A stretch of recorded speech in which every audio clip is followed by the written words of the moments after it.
Ilang sandali pa, napagtanto ni Snakey na sa wakas ay nakaalis na ang lahat ng mga cultivator. Nararamdaman niya na mas ligtas na para sa kanila ni Simp ang lumabas at manghuli. Pareho silang mabilis na sumunod sa kanilang plano at nagtungo sa kuweba ng Amethyst Thunder Lion. Habang nakaupo sa isang puno, binanggit ni Snakey na malapit na ang kuweba at iPad-adala niya muna ang kanyang maliit na ahas para mag-spy. Ipinasok ni Snakey ang puppet sa loob ng kuweba, handa nang sumunod sa kanyang utos. Habang nag-i-spy, napansin niya na tila nabuo ang purple crystal ore dahil sa cultivation ng leon. Sinulyapan niya ang kumikinang na ore at nagtataka kung makakatulong din ito sa kanyang sariling cultivation. Pagkatapos mag-spy sa lugar ng ilang sandali, napagtanto niya na wala ang leon sa loob. Nalito si Snakey, nagdududa kung wala talaga ang halimaw sa sarili nitong kuweba. Pagtingin niya sa ibaba, napansin niya ang malinaw na bakas ng paa sa lupa. Sinabi niya kay Simp na dapat nilang sundan ang mga bakas at amoy upang mahanap ang kinaroroonan ng leon. Saka, yumanig ang buong lugar dahil sa isang malakas na pagsabog. Itinuro ni Simp ang direksyon na iyon at nagtataka kung ano iyon. Sinulyapan ni Snakey ang lugar at naramdaman na dalawang malaking halimaw ang naglalaban. Pareho silang mabilis na lumipat upang tingnan ito, umaasang may makuha silang hindi inaasahan. Di nagtagal, narating nila ang lugar at nakita ang Purple Crystal Thunder Lion na nakikipaglaban sa isang pangolin. Habang nagbabanggaan ang dalawang halimaw, narinig ni Snakey at Simp ang leon na inaakusahan ng pangolin ng pagpatay sa kanyang anak, nangako na kukunin ang buhay nito, ngayon. Gayunpaman, patuloy na itinanggi ito ng pangolin, sinasabing hindi niya pinatay ang bata. Idinagdag ng pangolin na insekto lamang ang kinakain nila at tinanong kung talagang iniisip ng leon na papatayin niya ang isang cub para lang sa kasiyahan, dahil wala silang dahilan para gawin iyon. Gayunpaman, patuloy pa ring lumalaban ang leon, sinasabing nakita niya ito gamit ang sarili niyang mga mata, sinasabihan ng pangolin na huwag magmatalino at tanggapin ang krimen na ginawa nito. Idineklara rin niya na ang pangolin at ang mga anak nito ay dapat magbayad ng kanilang buhay para sa ganoong krimen. Nang marinig iyon, nagalit ang pangolin at tinawag na walang utak na halimaw ang leon. Bukod pa roon, nagbabala ang pangolin na kung maglakas loob ang leon na hawakan ang kanyang anak, makikipaglaban siya hanggang kamatayan. Napagtanto ni Snakey na may namatay ng Purple Crystal Thunder Lion cub, at ang leon ay dumating upang maghiganti para sa kanyang anak. Bahagyang tumawa si Snakey, sinasabing swerte sila, dahil maaari na lang silang umupo at panoorin ang drama. Ngunit pagkatapos, pareho silang nagsimulang magtaka kung talagang may ganoong libreng regalo na naghihintay sa kanila sa mundo. Nang marinig iyon, sumang-ayon si Simp at idinagdag na hindi pa siya nakakita ng swerte sa buong buhay niya. Saka, nakita nila ang patay na cub, at napansin ni Snakey na ang mga sugat sa katawan ng Thunder Lion ay malinaw na mula sa matatalim na kuko ng Pangolin King. Ngunit tinatanong niya ito, naaalala na hindi kumakain ng karne ang mga pangolin, kaya bakit magdadala ng ganoong gulo sa sarili ang Pangolin King? Tumanggaw din si Simp, sinasabing may mali at baka isa itong setup. Mabilis na sumang-ayon si Snakey, sinasabing tiyak na isang frame-up. Idinagdag niya na may gustong maghintay hanggang masugitan ang magkabilang panig at pagkatapos ay kolektahin ang mga spoils. Nang marinig iyon, tumingin si Simp kay Snakey nang may pagkalito, nagtataka kung ano ang ibig niyang sabihin. Ipinapaliwanag ni Snakey na ang mga cultivator lamang ang gumagawa ng ganoong panloloko, ngunit pagkatapos ay nagduda, inaamin na walang mga palatandaan ng mga cultivator sa loob ng 100 milya, kaya baka nagkamali siya sa paghusga. Ilang sandali pa, mabilis na tinanggihan ni Snakey ang kanyang sinabi, sinasabing tama siya at ang jade na ito ay nakakakita lamang ng mga tao. Iniisip niya na baka ito ay puppet ng isang cultivator. Nang marinig iyon, lumingon si Simp kay Snakey at pinaalalahanan siya na nasa teritoryo sila ng Chin at may mga tao mula sa Celestial Puppet Sect sa paligid. Ipinapaliwanag ni Snakey na ang nag-frame sa kanila ay hindi dapat masyadong malakas, marahil ay nasa early foundation establishment stage lang. Gayunpaman, nanatiling kalmado ang mukha ni Snakey, sinasabing hindi niya kailangang magmadali sa conclusion. Sinabi niya na dapat na lang silang umupo at mag-enjoy sa laban dahil marami silang invisibility talismans. Narinig iyon ni Simp at sumang-ayon kay Snakey. Samantala, nagpatuloy ang labanan habang ang leon at ang pangolin ay nagbibigayan ng mahirap na oras.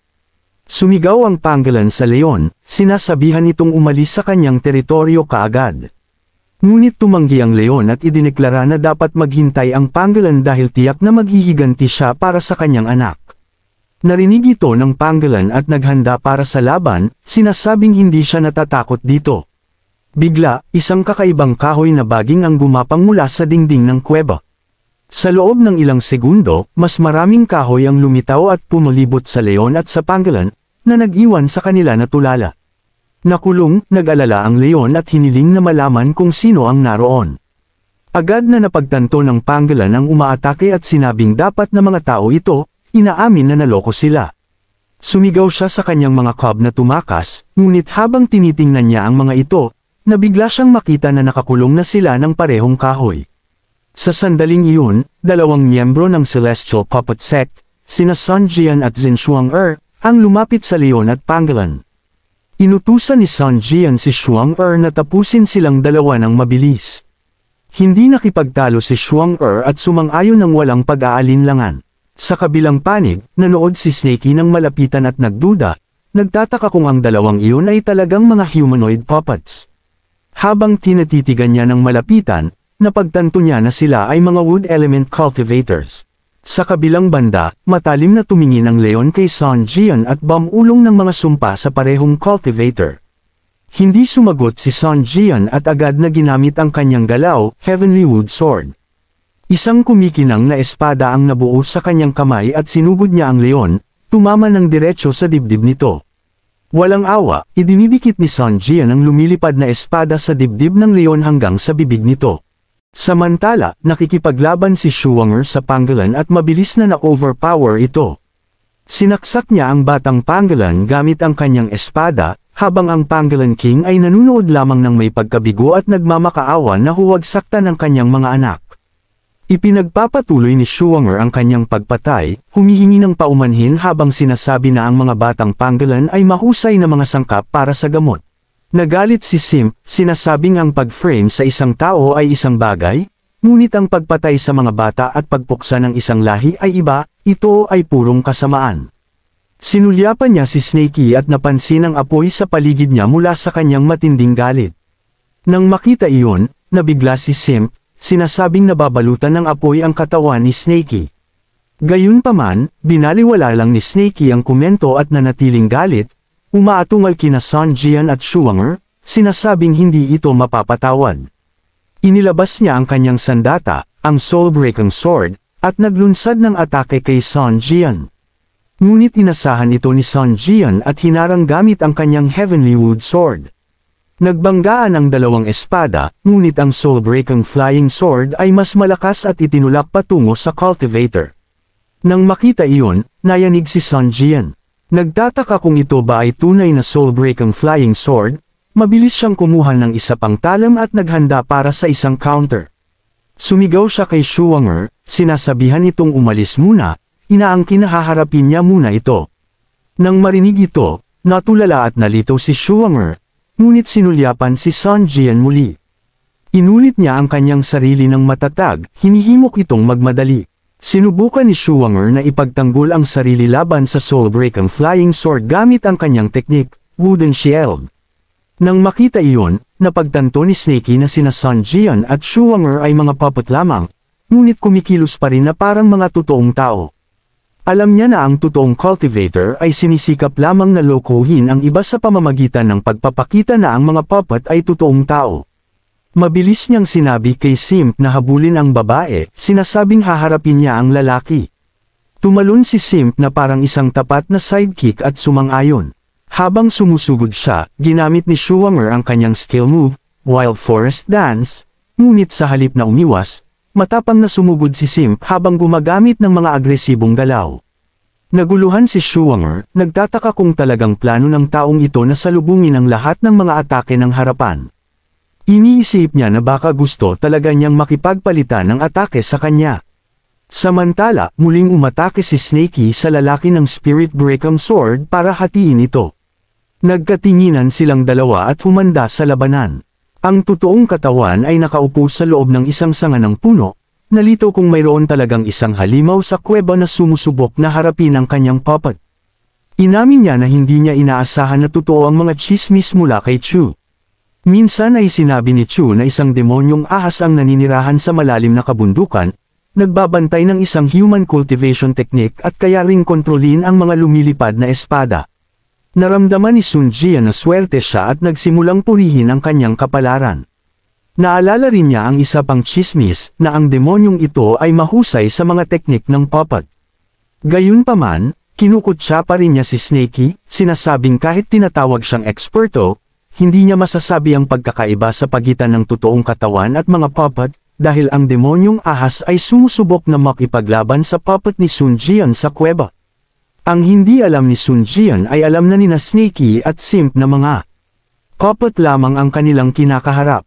Ang tunay na twist ay hindi alam ni Sun Jian na ang kanyang puppet ay talagang nakikipaglaban sa puppet ni Snakey, hindi ang totoong demonyo. Saka, tahimik na gumalaw ang isang bato sa likod ng totoong katawan ni Sun Jian, bagaman hindi niya napansin ang paggalaw. Masaya, iniisip niya na kapag sumali ang kanyang totoong sarili sa laban, madali niyang matatalo ang halimaw. Bigla, ginamit ng totoong katawan ni Snakey ang earth-piercing nail at ang atake ay tumama ng diretso sa puwit ni Sun Jian. Ang kawawang lalaki ay nakatanggap ng direktang tama. Ouch! Para bang sinaksak sa lugar na hindi nasisikatan ng araw. Mabilis niyang inaktibo ang Divine Turtle Shield upang iligtas ang kanyang sarili, ngunit ang sakit ay nagpapadala sa kanya ng ungol at inaamin niya na ang kanyang likod ay nabiyak. Ang lalaki ay nakaupo sa sakit ngayon. Habang mas maraming earth-piercing nail na teknik ang lumilipad, hindi naghintay si Sun Jian. Ginamit niya ang wood escape route travel, naglaho sa ilalim ng lupa sa pamamagitan ng mga ugat ng puno. Sinulyapan ni Snakey ang lumang puno, at ngayon ay napagtanto na niya kung bakit malabo ang pulang tuldok sa mapa. Ito ay protektado ng isang mataas na antas na invisibility talisman. Inamin niya na muntik na siyang hindi makita kanina. Sa isang sandali, naawa siya sa 10,000 taong gulang na puno, ngunit pagkatapos ay lumipat ang kanyang focus. Bumulong siya na dahil mayroon ng Tracking Jade si Sun Jian, wala na siyang matatakbuhan. Naglunsad pa si Snakey ng maraming earth-piercing nails, ang bawat isa ay muntik ng tumama. Naramdaman ni Sun Jian ang lamig habang napagtanto niya na ang kaaway ay may kakayahang maramdaman ang kanyang posisyon. Umiikot ang kanyang isip sa pagkalito. Alam niya na ang kanyang concealment talisman ay isang third-grade spirit talisman, at maliban kung ito ay isang core formation stage divine sense, walang sinuman ang dapat na makapag-lock sa kanya. Bumubuo ang pagkabigo habang kinikilala niya ang ahas. Ito ay ang parehong demonyong ahas na nakipaglaban sa kanyang puppet. Sa sandaling iyon, napagtanto niya. Ang ahas na nakikipaglaban sa kanyang puppet ay isa lamang ding manika ng demonyong ito. Samantala, kalmadong pinaplano ni Snakey ang kanyang susunod na galaw. Ang paghabol sa isang cultivator sa ilalim ng lupa ay nakakagulo, ngunit alam niya ang kahinaan ng wood escape. Kung walang kahoy, walang pagtakas. Nang may ngiti, ipinatawag niya ang kanyang makapangyarihang sandstorm technique, na naglalayo na bunutin ang bawat ugat at talam ng damo. Ngayon, nagdesisyon si Snakey. Wala siyang balak na hayaang makatakas si Sun Jian.